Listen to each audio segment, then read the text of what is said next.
Good morning to all of you. इससे पहले वाले लेक्चर में हम बीएससी पार्ट के अंदर जो फर्स्ट पेपर है डिस्क्रीट मैथमेटिक्स, उसमें हम बूलियन अलजेब्रा के बारे में डिस्कस कर रहे थे, जो शेखावाटी यूनिवर्सिटी और राजस्थान यूनिवर्सिटी के अंदर सेकेंड यूनिट में है, उसके बारे में डिस्कस कर रहे थे। तो उससे रिलेटेड हमने कुछ नियम डिस्कस किए थे और उससे से रिलेटेड हमने कुछ एग्जाम्पल भी डिस्कस किए थे। उस यूनिट के अगर आपको नोट्स चाहिए तो नोट्स मैंने अपने टेलीग्राम चैनल आइकॉनिक मैथ उस पर पीडीएफ प्रोवाइड करवा रखी हैं, तो आप नोट्स वहाँ से अरेंज कर सकते हो। अगर किसी को नोट्स चाहिए तो नोट्स वहाँ से अरेंज कर सकते हो। इसके बाद हम एग्जाम्पल कर रहे थे बूलियन अलजेब्रा के, तो कुछ एग्जाम्पल तो हमने डिस्कस कर लिए थे। अब उसी से रिलेटेड जो आगे नेक्स्ट एग्जाम्पल है वो हम डिस्कस करेंगे। और नेक्स्ट एग्जाम्पल हमें क्या दे रखा है, इंपॉर्टेंट एग्जाम्पल है, मोस्ट इंपॉर्टेंट एग्जाम्पल है, 2 या 3 बार आया हुआ है। क्या दे रखा है वही है। सबसे पहले तो बूलियन अलजेब्रा तो दी गई होगी।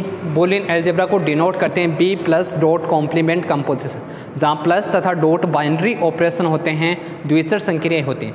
कॉम्प्लीमेंट कंपोजिशन दे रखी है यानी पूरक संक्रिया दे रखी है, और 2 स्पेशल एलिमेंट होते हैं 0 और 1, उनके साथ क्या होती है बूलियन अलजेब्रा। इसमें जो वैल्यू आएगी क्या दे रखे है, इफ बी प्लस डॉट दे रखी क्या है Boolean algebra, B plus dot complement composition 0 1, ये एक आपको कोई भी एक बूलियन अलजेब्रा दे रखी है, is a Boolean algebra, is a Boolean algebra. तब आपको प्रूफ क्या करना है, प्रूफ करना है ये आपको एक बूलियन अलजेब्रा दे रखी है, तब आपको प्रूफ करना है, फर्स्ट कंडीशन प्रूफ करनी है। देन प्रूफ करनी है जो कॉम्प्लीमेंट होगा, complement of A dot complement of b, इसका फिर से कॉम्प्लीमेंट प्लस सी, ये दे रखा है डॉट दे रखा है किसके साथ, ए प्लस सी दे रखा है इसका, इसके साथ डॉट दे रखा है, और इसका फिर से कॉम्प्लीमेंट दे रखा है, यहाँ से ये वैल्यू दे रखी है, इसका फिर से कॉम्प्लीमेंट। तब आपको इसकी वैल्यू निकालनी, इसकी वैल्यू किसके इक्वल होगी, complement of A dot complement of C के इक्वल होगी। आपको ये वैल्यू प्रूफ करनी है, इसकी जो वैल्यू आएगी वो किसके इक्वल आएगी, complement of A dot complement. 2 condition दे रखी हैं, पहले हम एक कंडीशन प्रूफ कर रहे हैं, इसके बाद सेकेंड कंडीशन, ये वैल्यू दे रखी है। इंपॉर्टेंट एग्जाम्पल है, यहाँ से 2-3 बार आया हुआ है एग्जाम्पल। सबसे पहले जो भी अगर आपको कॉम्प्लीमेंट दे रखा हो, किन्हीं भी 2 एलिमेंट का, उन दोनों के बीच में बाइनरी कंपोजिशन दे रखी हो प्लस या डॉट, और उनका कॉम्प्लीमेंट दे रखा हो, तो हम डी मॉर्गन लॉ अप्लाई करते हैं। तो वैल्यू हम इसके निकालेंगे, सबसे पहले इसकी वैल्यू निकालेंगे, ये जो वैल्यू दे रही इसी को सोल्व करना है। इसमें सबसे पहले हम डी मॉर्गन लॉ अप्लाई करेंगे, और डी मॉर्गन लॉ अप्लाई करोगे, 1 मिनट थोड़ा सा शायद क्वेश्चन मिस्टेक, 1 मिनट में देख लेता हूँ ताकि गलत नहीं हो। क्वेश्चन गलत हो जाएगा तो फिर से करना पड़ेगा ना, इससे कॉम्प्लीमेंट सही दे रखा,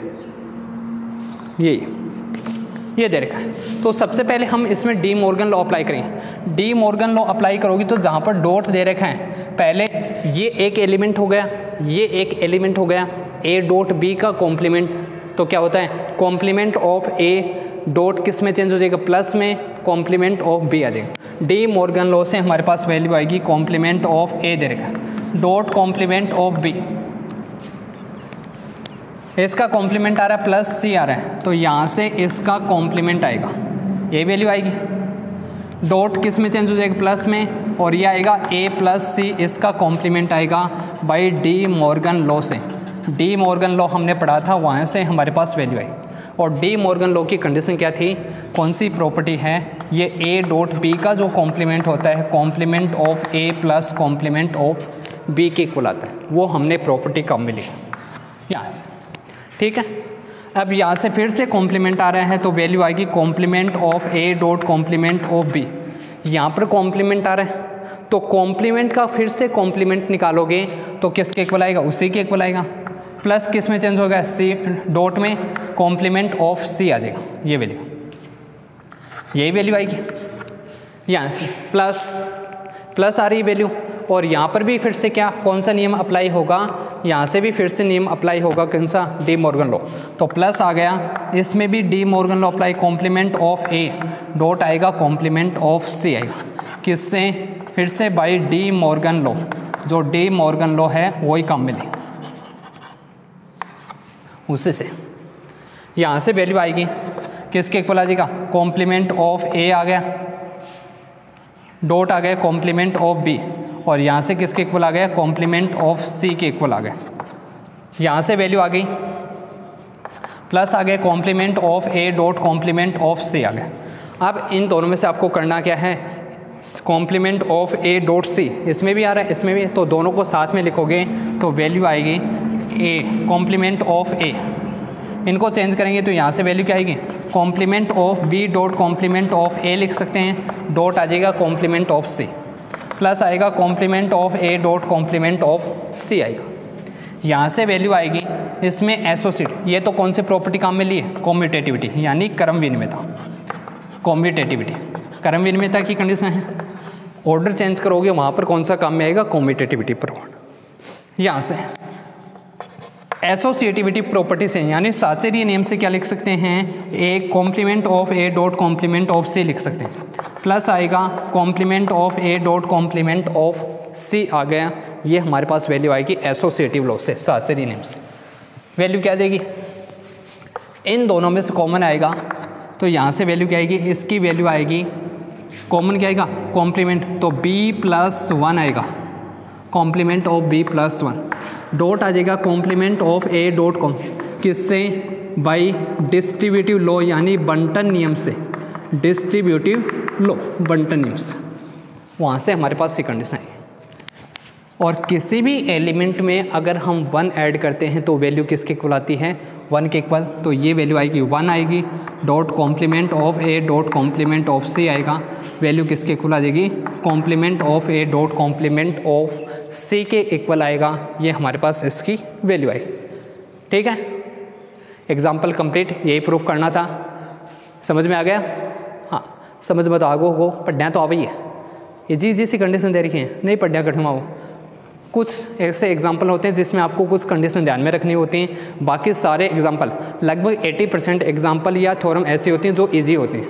कुछ तो देगा भी, कुछ तो डिफरेंट इसलिए होता है क्योंकि उसको छाँटने भी होते हैं। अब 70-80% वाले में कुछ डिफरेंस करना होता है, 80 से 90% वाले में कुछ डिफरेंस करना होता है, उसी के लिए कुछ अलग एग्जाम्पल देता है, वो उन्हीं के लिए होते हैं। अब सारे आपको दे दे इजी तो छटनी कहाँ से, सबके 90-80% आए, फिर तो 90-80 से वो यहाँ से इसी पर, तो वो उसी के लिए होते हैं।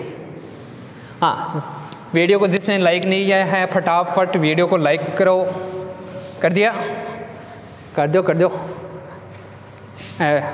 परी है ना, मम्मी की जो परी, पापा की परी है क्या, अभी फटाफट लाइक करो वीडियो को, साथ में चैनल को सब्सक्राइब भी करना है, और कमेंट सेक्शन में कमेंट और शेयर भी करना है।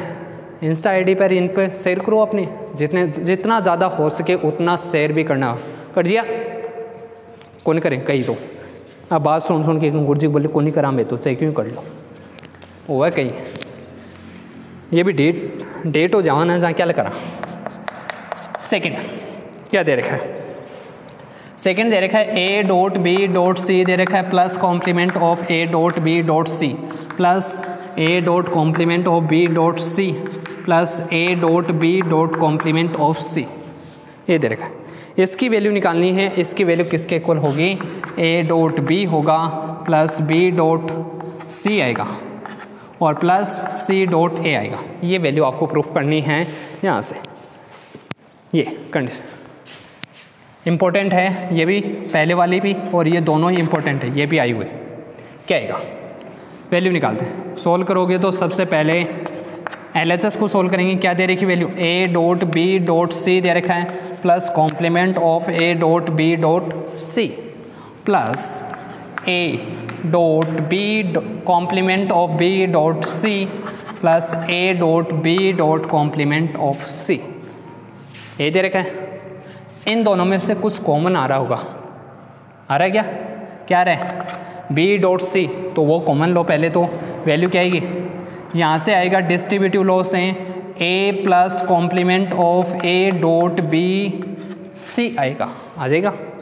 प्लस आगे वाली जो वैल्यू है as it is A dot complement of B dot C आएगा, प्लस क्या आ जाएगा यहाँ से A dot B dot complement of सी आएगा। ये किससे लिखा? सबसे पहले बाय डिस्ट्रीब्यूटिव लॉ यानी बंटन नियम से। तो ध्यान में आ गया होगा डिस्ट्रीब्यूटिव लॉ। अब बंटन नियम भी पता चल गया वो क्या बोल रहे हैं, डिस्ट्रीब्यूटिव सुन के याद हो जाए बाय डिस्ट्रीब्यूटिव लॉ। इसकी वैल्यू हम सभी जानते हैं किसके इक्वल होती है 1 डॉट आएगा बी सी आ जाएगा, यही आएगा बी डॉट सी। यहाँ से आएगा plus A dot B complement of B dot C आ गया, प्लस आ जाएगा A dot B dot complement of C आ जाएगा, ये वैल्यू है। बी डॉट सी वैल्यू क्या आएगी वापस सबको पता है किसके इक्वल आएगी 1 के साथ डॉट लोगे। 1 आइडेंटिटी एलिमेंट होता है डॉट बाइनरी कंपोजिशन के लिए। 1 जो डॉट द्विचर संख्या दे रखी है उसके लिए तत्समक अवयव होता है, तो वापस वही वैल्यू आएगी, क्या आएगा बी डॉट सी आएगा। यह आएगा plus A dot complement of B dot complement of, क्या लिख दिया उल्टा लिख दिया क्या, इस पर कॉम्प्लीमेंट नहीं है, और A dot B dot complement of C, ये वैल्यू। इन दोनों में से फिर से कुछ कॉमन आ रहा होगा सभी को दिख रहा है सी, तो यहाँ से क्या आएगा पी प्लस आएगा A dot complement of B dot आ गया सी, यानी डिस्ट्रीब्यूटिव लॉ से। डिस्ट्रीब्यूटिव लॉ से हमारे पास ये वैल्यू प्लस आ जाएगा A dot B dot complement of सी आएगा, ये वैल्यू आ गई। हेलो आ गई तो बढ़िया बात है, सारा समझदार होगा अब तो, इंटेलिजेंट बच्चे। हाँ पापा का हेलीकॉप्टर है बात तो बहुत ज़्यादा इंटेलिजेंट होगा। क्या आएगी बेटा बी, इसमें डिस्ट्रीब्यूटिव लॉ अप्लाई करेंगे, यहाँ पर भी डिस्ट्रीब्यूटिव लॉ लिखा है। अब इन दोनों में डिस्ट्रीब्यूटिव लॉ अप्लाई करेंगे तो बी की प्लस कंपोजिशन ए के साथ हेलो बी प्लस ए, फिर से प्लस कंपोजिशन होगी किसके, दोनों के बीच में डॉट आएगा, और बी की plus composition complement of b के साथ, ये भी डॉट कंपोजिशन आएगी किसके साथ सी के साथ, प्लस आगे जो वैल्यू है A dot B dot complement of सी आएगा कौन से, बंटन नियम से या डिस्ट्रीब्यूटिव लॉ। वहीं भी याद होगा आप तो इंग्लिश में क्या बोल रहे हैं, डिस्ट्रीब्यूटिव लॉ या बंटन नियम से। यहाँ से वैल्यू आएगी बी प्लस ए, ये तो एज इट इज़, और b plus complement of b की वैल्यू 1 होती है, जानते हैं सभी। 1 के साथ डॉट लोगे वापस वही वैल्यू आएगी, तो यहाँ से डॉट आ गया C plus A dot complement of C, ये वैल्यू है। इसको सॉल्व करेंगे तो वैल्यू क्या आएगी बी प्लस ए, डॉट आएगा किसके साथ सी के साथ आ जाएगा, plus A dot B dot complement of C आ जाएगा, ये हमारे पास वैल्यू आई। इसमें फिर से डिस्ट्रीब्यूटिव लॉ अप्लाई करेंगे तो B dot C plus A dot C आ गया, यहाँ से वैल्यू प्लस क्या आ जाएगा A dot B dot complement of सी आएगा किससे, ये आ गया बाय डिस्ट्रीब्यूटिव लॉ यानी बंटन नियम से। डिस्ट्रीब्यूटिव लॉ, डिस्ट्रीब्यूटिव लॉ बंटन नियम से, ये वैल्यू बी डॉट सी। इन दोनों में वापस कंडीशन अप्लाई करेंगे तो बी डॉट सी आ गया प्लस ए कॉमन आ गया, क्या आएगा C plus B dot complement of सी आएगा। फिर से कौन सा नियम अप्लाई किया है, डिस्ट्रीब्यूटिव लॉ। मैंने आपको पहले भी बताया था डिस्ट्रीब्यूटिव लॉ सबसे ज़्यादा अप्लाई होगा, डिस्ट्रीब्यूटिव लॉ और एक identity condition D Morgan law भी बताए थे, ये सबसे ज़्यादा अप्लाई होते हैं। डिस्ट्रीब्यूटिव लॉ तो सबसे ज़्यादा बी डॉट सी यहाँ से आएगा। इसमें फिर से डिस्ट्रीब्यूटिव लॉ अप्लाई करेंगे तो वैल्यू क्या आएगी, यहाँ से ए आ गया, ये आ गया सी प्लस आएगा किसके साथ बी के साथ, और डॉट आएगा सी प्लस कॉम्प्लीमेंट ऑफ सी आएगा डिस्ट्रीब्यूटिव लॉ से, फिर से बंटन नियम से बाय डिस्ट्रीब्यूटिव लॉ। साथ साथ में लिखना भी है नियम बी डॉट सी, यहाँ से आएगा ए डॉट, ये आ जाएगा किसके इक्वल सी प्लस बी के इक्वल आएगा, इसका dot C plus complement of C की वैल्यू पूरकता नियम से बाय कॉम्प्लीमेंटेंशियन लॉ से वैल्यू किसके इक्वल होती है 1 के इक्वल, तो इसकी वैल्यू किसके इक्वल होगी 1 के इक्वल। यहाँ से वैल्यू ये आ जाएगा बी डॉट सी आएगा प्लस ए डॉट सी आ जाएगा और प्लस क्या आएगा यहाँ से ए डॉट बी आएगा। यही वैल्यू निकालनी थी। इनका ऑर्डर चेंज करना है तो वैल्यू क्या आएगी, पहले ए डॉट बी को लिख दो, फिर बी डॉट सी आ रहा है, फिर इसको सी डॉट ए लिख सकते हैं बाई कॉम्यूटेटिविटी प्रॉपर्टी क्रम विनिमयता नियम से। यही प्रूफ करना था। इसी के साथ ये एग्जाम्पल कंप्लीट। इति सिद्धम हो गया। ये दे देखो तो देखना केबरो की शौक लागे। हाँ ये दे रखा है। एक होता है ऑर्डर रिलेशन। ऑर्डर रिलेशन क्या होता है, यानी क्रम संबंध। रिलेशन दे रखे हैं वो देखते हैं। उस पर थ्योरम भी दे रखी है। एक थ्योरम दे रखी है, छोटी सी नॉर्मल सी है, वैसे हार्ड नहीं है, इजी सी थ्योरम, लेकिन वो समझ में नहीं आता। समझ में इसलिए नहीं आता कि हम वहाँ पर वो दे तो रखा है रिलेशन और हम वहाँ पर क्या कर लेते हैं, लेस देन इक्वल समझ के वहाँ पर गड़बड़ हो जाती है। क्योंकि फॉर्म ऐसे दे रखा है, ऑर्डर रिलेशन दे रखा है यानी क्रम संबंध। ऑर्डर रिलेशन क्रम संबंध।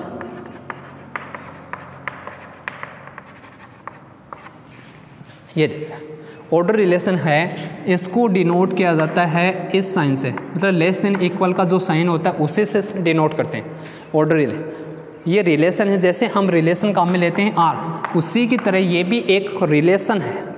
रिलेशन काम में लेते हैं ना आर, आपने संबंध पढ़ा है, उसी की तरह ये भी एक संबंध दे रखा है, क्रम संबंध। और ये डिफाइंड किस प्रकार होता है, ए का ऑर्डर रिलेशन किससे होगा, बी से। ए का ऑर्डर रिलेशन होगा बी से। ऑर्डर रिलेशन है, पहले बता रहा हूँ यहाँ पर लेस देन इक्वल की कंडीशन नहीं, ऑर्डर रिलेशन है। कब होगा, इफ़ एंड ओनली इफ़ पहला एलिमेंट एज इट इज़, यहाँ पर जो एलिमेंट है, सेकेंड एलिमेंट का कॉम्प्लीमेंट और उसकी वैल्यू किसके इक्वल हो, जीरो के इक्वल, तो वो ऑर्डर रिलेशन होता है। ये कंडीशन है। और इसी पर फिर बेस्ट एक थ्योरम दे रखी है, क्या दे रखा है, संबंध। थ्योरम क्या दे रखी, इन बूलियन एल्जेब्रा,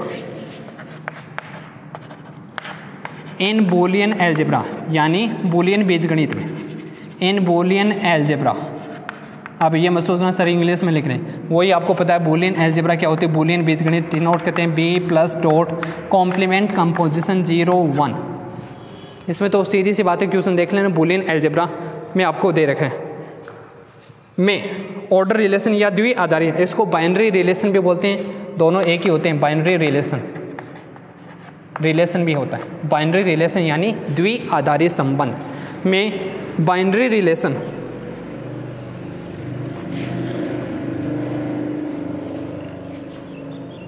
बाइनरी रिलेशन क्या दे रखा है, बाइनरी रिलेशन यानी द्वि आधारी संबंध, द्वि आधारी। हाँ जो नहीं समझ में आएगा वो लिख दूंगा मैं, द्वि आधारी संबंध या फिर क्रम संबंध, ऑर्डर रिलेशन, दोनों सारे एक ही हैं। द्वि आधारी संबंध दे भी रखा इसने, कौन सा दे रखा है, ये वाला। अब तो पता चल गया द्वि आधारी संबंध। ये क्या होगा, is partial order relation, is partial order relation. कौन सा संबंध होगा, आंशिक क्रम संबंध होगा। इज पार्शियल ऑर्डर रिलेशन आंशिक क्रम संबंध, आंशिक क्रम संबंध। ये आपको प्रूफ करना कि अगर बूलियन एल्जेब्रा दे रखी है, बूलियन बीजगणित दे रखी है, उसमें ये रिलेशन होता है वो आंशिक क्रम संबंध होता है, पार्शियल ऑर्डर रिलेशन होता है। ये आपको कंडीशन प्रूफ करनी है। इजी सी कंडीशन है। आंशिक क्रम संबंध की 3 कंडीशन, जैसे तुल्यता संबंध की, इक्विवेलेंस रिलेशन पढ़ा है आपने, पढ़ा ना। इक्विवेलेंस रिलेशन की 3 कंडीशन होती हैं, यानी तुल्यता संबंध, इक्विवेलेंस रिलेशन। कौन कौन सी कंडीशन थी, तुल्यता संबंध की 3 कंडीशन थी। सममित होना चाहिए, यही था। आर रिफ्लेक्सिव, एस सॉरी पहले रिफ्लेक्सिव होना चाहिए, यानी कौन सा होना चाहिए, समतुल्य होना चाहिए। इसके बाद सिमेट्रिक होना चाहिए, सममित होना चाहिए। और थर्ड कंडीशन थी कौन सी, ट्रांजिटिव होना चाहिए, संक्रामक होना चाहिए। ये 3 कंडीशन थी, समतुल्य, सममित, संक्रामक, रिफ्लेक्सिव, इसके बाद सिमेट्रिक एंड ट्रांजिटिव। अब इसमें एक ही कंडीशन चेंज होगी, सममित के स्थान पर आ जाएगा एंटी सिमेट्रिक आएगा, प्रतिसम्मित आएगा, बस इतना ही डिफरेंस है, बाकी दो कंडीशन वही रहेंगी। यहाँ पर कौन सा आ जाएगा, यानी रिफ्लेक्सिव होगा, इसके बाद कौन सा आएगा, एंटी सिमेट्रिक आएगा, और इसके बाद कौन सा आ जाएगा, इसके बाद जो थर्ड कंडीशन है वो कौन सी होगी, थर्ड कंडीशन हमारे पास कौन सी आएगी, ट्रांजिटिव की। दो कंडीशन वही हैं, एक कंडीशन चेंज होती है, यानी प्रतिसम्मित होगा, सम्मित के स्थान पर क्या आ जाएगा, प्रति। तो वो कंडीशन हम, ये होता है कौन सा, पार्शियल ऑर्डर रिलेशन, आंशिक क्रम संबंध, ये तीन कंडीशन। तो फर्स्ट कंडीशन हम कौन सी, चूंकि पार्शियल ऑर्डर रिलेशन हम जानते हैं, जो पार्शियल ऑर्डर रिलेशन, सॉरी कौन सा, द्वि आधारी संबंध, बाइनरी जो रिलेशन है, बाइनरी रिलेशन यानी द्वि आधारी संबंध या ऑर्डर रिलेशन, द्वि आधारी संबंध निम्न प्रकार परिभाषित होता है, डिफाइंड एज, द्वि आधारी संबंध यानी पार्शियल, सॉरी और जो पार्शियल बोल जाता हूँ, द्वि आधारी संबंध यानी binary relation is defined as, निम्न प्रकार परिभाषित होता है, इज डिफाइंड एज, निम्न प्रकार परिभाषित होता है, किस प्रकार परिभाषित होता है, ए का ऑर्डर रिलेशन अभी लिखा था, बी से होगा क्रम संबंध, यदि a dot complement of b की वैल्यू किसके इक्वल हो, जीरो की, मतलब यहाँ पर जो भी एलिमेंट होगा वो तो एज इट इज़, यहाँ पर जो भी एलिमेंट होगा उसका कॉम्प्लीमेंट आएगा, और उन दोनों का डॉट क्या होगा, जीरो, ये कंडीशन, वही कंडीशन जहाँ ए और बी दोनों किसके एलिमेंट होंगे, बी के, तो वही। तो फर्स्ट कंडीशन हम प्रूफ करेंगे कौन सी, रिफ्लेक्सिव की, यानी समतुल्य। अब कंडीशन भी ध्यान में होनी चाहिए, किसी के अगर कंडीशन नहीं ध्यान में है तो वो तो कहाँ से प्रूफ करें। समतुल्य की कंडीशन क्या होती है, जो ऑर्डर रिलेशन हो है वो कौन सा होना चाहिए, रिफ्लेक्सिव होना चाहिए, समतुल्य।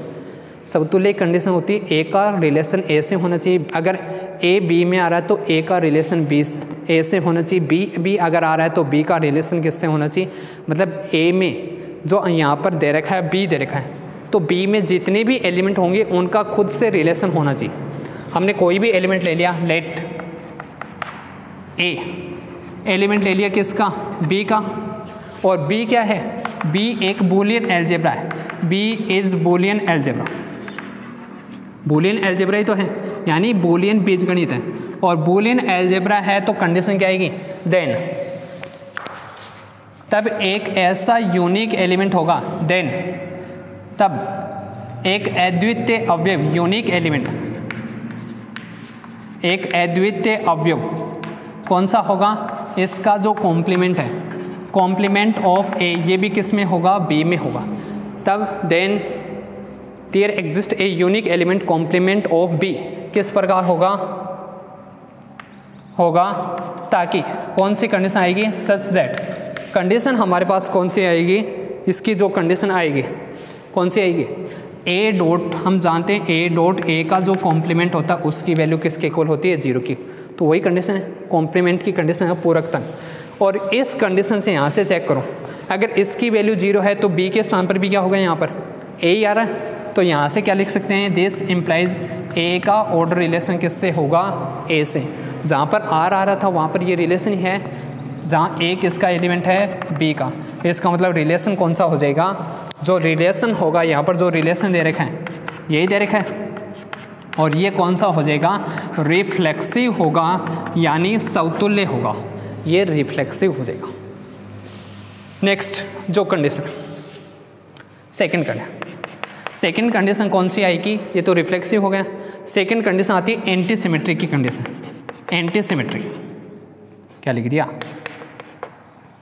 एंटी सिमेट्रिक यानी प्रतिसम्मित की कंडीशन, एंटी सिमेट्रिक प्रतिसम्मित, और प्रतिसम्मित की कंडीशन क्या होगी, एंटी सिमेट्रिक की कंडीशन, अगर ए का रिलेशन है, इफ अगर ए का रिलेशन किससे है, बी से, बी का रिलेशन है किससे, ए से, तो आपको प्रूफ करना होता है ए किसके इक्वल होगा, बी के इक्वल, तब आपको प्रूफ करना होता है ए किसके इक्वल होगा, बी के, मतलब ये दोनों कंडीशन हम लेके चलते हैं, यहाँ पर रिलेशन यही दे रखा है, तो ये दोनों कंडीशन हम क्या लेके चलेंगे, लेट ए का रिलेशन हमने ले लिया बी से, तो ए का अगर रिलेशन बी से है तो कंडीशन क्या आएगी, a dot complement of b की वैल्यू किसके इक्वल होगी, जीरो, बी का रिलेशन ले लिया एंड बी का रिलेशन हमने किससे ले लिया, ए से, तो वैल्यू आएगी बी डॉट कॉम्प्लीमेंट ऑफ ए की वैल्यू, ये वैल्यू भी किसके इक्वल आएगी, 0 के इक्वल आएगी। ये तो रिलेशन है। अब हमारे पास प्रूफ क्या करना है, ए इक्वल बी, तो ए की वैल्यू निकालेंगे और बी की वैल्यू, दोनों वैल्यू अगर सेम आती हैं तब तो इक्वल हो जाएंगे, नहीं इक्वल नहीं। ए की वैल्यू निकाल रहे हैं, ए की वैल्यू निकालेंगे तो इसको लिख सकते हैं ए डॉट 1, किसकी कंडीशन से, आइडेंटिटी की कंडीशन, यही आएगा, दोनों एक। यहाँ पर 1 के स्थान पर दूसरा कौन सा एलिमेंट आ रहा है, हमारे पास b आ रहा है, तो 1 के स्थान पर लिख दिया b plus complement of b लिख दिया, यही आएगा, क्योंकि कंडीशन काम में ले सकते हैं। यहाँ पर क्या लिख दिया, b प्लस कॉम्प्लीमेंट। अब यहाँ से डिस्ट्रीब्यूटिव लॉ अप्लाई करेंगे तो a डॉट b आएगा प्लस आएगा a dot complement of b आएगा, ये वैल्यू आएगी, a डॉट b आएगा प्लस क्या आएगा, a dot complement of b, और a dot complement of b की वैल्यू किसके इक्वल है, 0 के इक्वल, तो ये वैल्यू आएगी a डॉट b प्लस आ जाएगा 0, क्योंकि इसकी वैल्यू क्या थी, a dot complement of b की वैल्यू है 0, और यहाँ से हमारे पास वैल्यू क्या आएगी, a डॉट b आएगा, ये वैल्यू है, यहाँ से वैल्यू क्या आ जाएगी, a डॉट b। ऐसे ही फिर b की वैल्यू निकालोगे, b की वैल्यू निकालेंगे तो इसको लिख सकते हैं b डॉट 1, 1 के स्थान पर वही कंडीशन, आइडेंटिटी कंडीशन आ गई, और 1 के स्थान पर अब एलिमेंट कौन सा बच गया, a, तो a plus complement of a लिख दिया, जो एलिमेंट बच गया, क्योंकि कंडीशन तो हम यही दो काम में ले सकते हैं। अब यहाँ से क्या लिख सकते हैं, b डॉट a आएगा plus b dot complement of a आएगा, और इसकी वैल्यू भी क्या है, 0, तो यहाँ से आएगा b डॉट a आएगा प्लस आ जाएगा 0, ये रही वैल्यू, ये वैल्यू पुटअप कर दी, और यहाँ से हमारे पास वैल्यू क्या आएगी, ये आ जाएगा b डॉट a आएगा, जिसको हम लिख सकते हैं a डॉट b लिख सकते हैं, कौन सी प्रॉपर्टी से, क्रम विनिमयता से, बाई कॉम्पिटिटिविटी प्रॉपर्टी। साथ में प्रॉपर्टी ज़रूर लिखनी है, अगर आपको नंबर सही चाहिए तो प्रॉपर्टी ज़रूर लिखनी है, कहीं आप डायरेक्ट करते जाओ, प्रॉपर्टी ज़रूर लिखनी है, कॉम्पिटिटिविटी अप्लाई की है, यहाँ पर कौन से डिस्ट्रीब्यूटिव लॉ अप्लाई किया है, यहाँ पर आइडेंटिटी की कंडीशन ये है, वो सारी प्रॉपर्टी ज़रूर लिखनी है। दोनों की वैल्यू सेम आ रही है तो यहाँ से हम क्या लिख सकते हैं, a किसके इक्वल होगा, b के इक्वल। इसका मतलब जो रिलेशन होगा, ये जो रिलेशन दे रखा है, बाइनरी रिलेशन या ऑर्डर रिलेशन, कौन सा हो जाएगा, प्रतिसम्मित रिलेशन होगा, हो गया। थर्ड कंडीशन बच गई, वो कंडीशन और देखते हैं क्या है। थर्ड कंडीशन, थर्ड कंडीशन हमारे पास आएगी, इसकी जो थर्ड कंडीशन है, कौन सी कंडीशन लेके चलेंगे थर्ड कंडीशन में। थर्ड कंडीशन हमें प्रूफ करना है, ट्रांजिटिव की कंडीशन प्रूफ करनी है, ट्रांजिटिव यानी संक्रामक, वो कंडीशन प्रूफ करनी, संक्रामक की कंडीशन प्रूफ करनी, ट्रांजिटिव। लेके चलेंगे हम a का रिलेशन किससे, b से, ये ले लिया, b का रिलेशन c से, ये ले लिया। तब आपको प्रूफ क्या करना है, a का रिलेशन किससे आएगा, c से। अगर a का रिलेशन b से है तो a dot complement of b की वैल्यू 0 आएगी, b का रिलेशन c से है तो b dot complement of c की वैल्यू किसके इक्वल आएगी, 0 के लिए। यही आता है, ये तो जो आपको रिलेशन डिफाइंड कर रखा है वहीं से कंडीशन। अब हमें प्रूफ क्या करना है, now we saw that, proof क्या करेंगे, हम प्रूफ करेंगे कि a का जो रिलेशन है किससे होना चाहिए, c से होना चाहिए, और a का रिलेशन c से कब होगा, जब a dot complement of c, a dot complement of c की वैल्यू क्या हो, 0, ये वैल्यू आनी चाहिए। इसकी वैल्यू अगर 0 आ गई तो हम क्या लिख सकते हैं, ये मतलब ये प्रूफ करना है, लिखा नहीं मैंने, ये आपको प्रूफ करना है ये कंडीशन। तो वैल्यू किसकी निकालेंगे, a डॉट, पहले वही पता होना चाहिए प्रूफ क्या करना है, कॉम्प्लीमेंट ऑफ c की वैल्यू। यहाँ पर एक और एलिमेंट आ रहा है b, तो उसके लिए कंडीशन क्या लिख सकते हैं, a डॉट, कौन सा आएगा, कॉम्प्लीमेंट ऑफ c तो है, डॉट ले लिया 1 के साथ, किसकी कंडीशन होगी, आइडेंटिटी की कंडीशन होगी, तत्समकता की कंडीशन, आइडेंटिटी की ये कंडीशन है।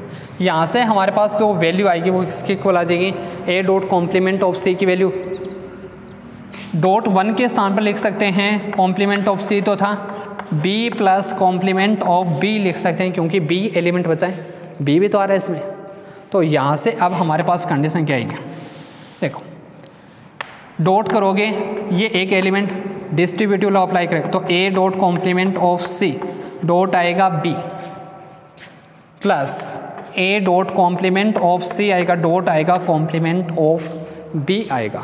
यही तो वैल्यू आएगी, ये वैल्यू ये किससे आ गई, बाई डिस्ट्रीब्यूटिव लॉ यानी बंटन नियम से, डिस्ट्रीब्यूटिव लॉ से।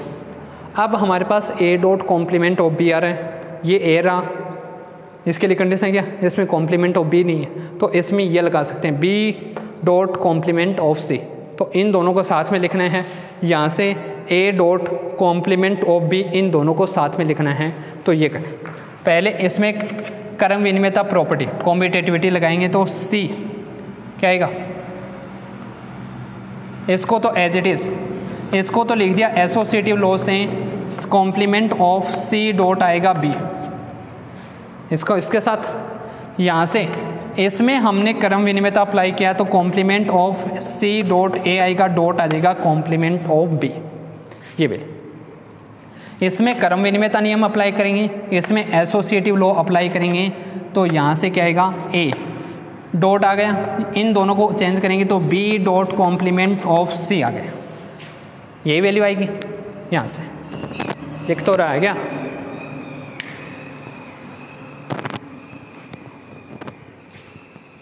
कहीं दिख ही नहीं रहा हो, दिख रहा है थोड़ा बहुत, चल जाएगा काम। हाँ धूप तो आ गई। यहाँ से ये वैल्यू है ए डॉट क्या आ गया, यहाँ से B dot complement of C आ गया, ये वैल्यू आ गई। और इधर से वैल्यू क्या आ जाएगी, यहाँ से हमारे पास जो वैल्यू आएगी वो किसके इक्वल आ जाएगी, प्लस आ गया complement of A C A dot complement of B आएगा। मतलब हमारे पास, मैं यहाँ पर लिख देता हूँ एक बार फिर से वैल्यू क्या आएगी, वैल्यू यहाँ से हमारे पास जो वैल्यू आ गई वो आ गई A dot B dot complement of C आ गया plus complement of C dot A dot complement of B आ गया। उसको सोल्व किया तो हमारे पास ये वैल्यू है, इसकी वैल्यू भी ज़ीरो, इसकी वैल्यू भी ज़ीरो, तो यहाँ से वैल्यू क्या आएगी, ये रही है ना, दोनों की वैल्यू क्या ज़ीरो, तो ए डॉट ज़ीरो आएगा plus complement of C dot zero आएगा, किसकी वैल्यू आ गई, ये वैल्यू आ गई A dot complement of C की वैल्यू। और यहाँ से ज़ीरो के साथ अगर डॉट लोगे तो परिबद्धता नियम की कंडीशन होती है, बाई बाउंडेडनेस की कंडीशन होती है, इसका मान किसके इक्वल आएगा, जीरो के इक्वल, वापस वैल्यू आएगी zero. A dot complement of C किसके इक्वल हो गया, जीरो के इक्वल। और जीरो हो गया तो हमारे पास कंडीशन क्या आएगी, दिस एम्प्लाइज, हम लिख सकते हैं ए का ऑर्डर रिलेशन किससे होगा, सी से। कंडीशन हम लेके चले थे ए का रिलेशन बी से, बी का रिलेशन सी से, तो हमारे पास कंडीशन आ गई ए का रिलेशन किससे हो गया, सी से। इसका मतलब रिलेशन कौन सा होगा, जो ये जो रिलेशन है वो कौन सा हो जाएगा, ट्रांजिटिव होगा, संक्रामक होगा, एज ट्रांजिटिव संक्रामक है। यही प्रूफ करना था। तीनों कंडीशन आ गई। फर्स्ट कंडीशन रिफ्लेक्सिव की कंडीशन आ गई, सेकंड कंडीशन कौन सी आ गई, सेकंड कंडीशन फर्स्ट रिफ्लेक्सिव की, सेकंड कंडीशन किसकी आई, हाँ एंटीसिमेट्रिक की, थर्ड कंडीशन ट्रांजिटिव की, यानी समतुल्य हो गया, प्रतिसम्मित हो गया और संक्रामक हो गया। तो रिलेशन कौन सा हो जाएगा, पार्शियल ऑर्डर रिलेशन होगा, आंशिक क्रम संबंध होगा, यानी पार्शियल ऑर्डर रिलेशन। इसी के साथ एग्जाम्पल कंप्लीट। इसके आगे हम डिस्कस करेंगे डीएनएफ और सीएनएफ, ये तो कंप्लीट हो गए। इसके बाद डिस्टिंक्टिव नॉर्मल फॉर्म दे रखी, एक कंजेक्टिव नॉर्मल फॉर्म, उसके बारे में हम डिस्कस करेंगे, वो हम नेक्स्ट क्लास में डिस्कस करेंगे। तब तक के लिए सभी को थैंक्स। और ज़्यादा से ज़्यादा आपको वीडियो शेयर करना है, उन सभी स्टूडेंट को बताना है कि बूलियन अलजेब्रा वाला चैप्टर स्टार्ट हो गया, किसी को पता ही नहीं है। बहुत सारे स्टूडेंट हैं जिनको पता ही नहीं, कुछ अभी भी पूछ रहे थे सर स्टार्ट कर दिया कि आपने, तो आपको उनको इसीलिए बताता हूँ शेयर करना है ताकि उन सभी को पता चल जाए कि बूलियन अलजेब्रा वाला चैप्टर स्टार्ट हो गया। Okay, thank you very much.